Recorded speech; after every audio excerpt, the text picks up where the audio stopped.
MDH biryani મસાલા, પારંપરિક બિરયાનીનો અસલી સ્વાદ. असली मसाले साथ साथ MDH. નમસ્કાર, સમાચાર સાથે હું છું અક્ષય. ગાંધીનગરમાં ટાઇફોઇડના કેસમાં વધારો થયો છે. એક દિવસમાં બીજા 17 જેટલા શંકાસ્પદ કેસ નોંધાયા. ટાઇફોઇડના કેસ વધતા અમિત શાહે પણ કામગીરીના આદેશ આપ્યા છે. અમિત શાહ સાંસદ છે ત્યાંના, અને શાહના સૂચન બાદ CMOએ બેઠક યોજી છે. આરોગ્ય સચિવ, કલેક્ટર, કમિશનર, પાણી પુરવઠા સેક્રેટરીની સૂચના અપાઈ છે.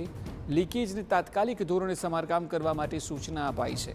સેક્ટર 24, સેક્ટર 28 અને આદિવાડામાં ટાઇફોઇડના કેસ સામે આવ્યા હતા, જે બાદ તપાસની સૂચના આપવામાં આવતા અસરગ્રસ્ત વિસ્તારમાં 5 ટીમના 20 એન્જિનિયરો કામે લાગ્યા અને એક જ દિવસમાં 132 પાણીના સેમ્પલ લેવામાં આવ્યા, જે પૈકી આદિવાડામાં પાણીના 28 સેમ્પલ ફેલ થયા. અસરગ્રસ્ત વિસ્તારમાં 10 માણસો લીકેજ શોધવાની કામગીરીમાં લાગ્યા છે અને 3 દિવસમાં કુલ 41 લીકેજને રિપેર કરાયા છે. વધુ માહિતી આપી રહ્યા છે સંવાદદાતા હિમાંશુ પટેલ. હિમાંશુ, જણાવો કે હાલમાં પ્રશાસન દ્વારા શું કાર્યવાહી કરાઈ છે, કારણ કે સતત વિસ્તારમાં ટાઇફોઇડના કેસ વધી રહ્યા છે. જી, વાત કરીએ તો કેન્દ્રીય મંત્રી અને ગાંધીનગર સાંસદ અમિત શાહે ટાઇફોઇડની સ્થિતિને યુદ્ધના ધોરણે કામગીરી કરવાની સૂચના આપી છે. જે બાદ CMO કાર્યાલય દ્વારા બેઠક યોજાઈ હતી.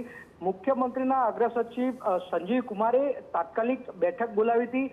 આ બેઠકમાં પાણી પુરવઠાના મેમ્બર સેક્રેટરી, આરોગ્ય સચિવ, આરોગ્ય કમિશનર, જિલ્લા કલેક્ટર, મહાનગરપાલિકા કમિશનર અને માર્ગ મકાન વિભાગના સચિવ હાજર રહ્યા હતા. સમગ્ર ઘટનાને લઈ રિપોર્ટ માંગવામાં આવે છે. લીકેજને તાત્કાલિક ધોરણે સમારકામ કરવા પણ સૂચના અપાઈ છે. પાણીની શુદ્ધતા ચકાસણીના નિર્દેશ પણ અપાયા છે.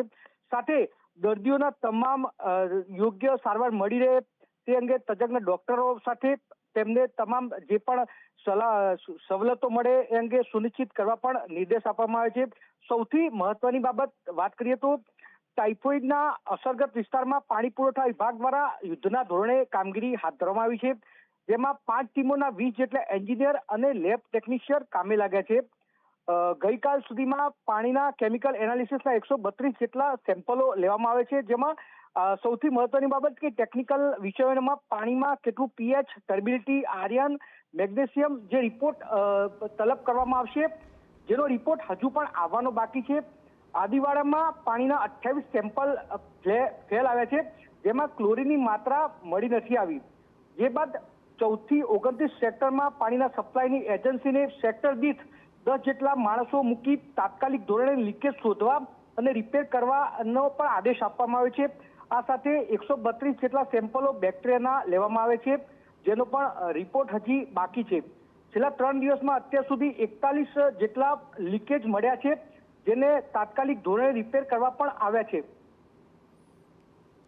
જી બિલકુલ, આભાર સમગ્ર માહિતી બદલ.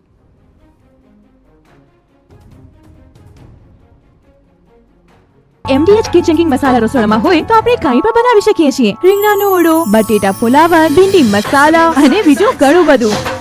MDH.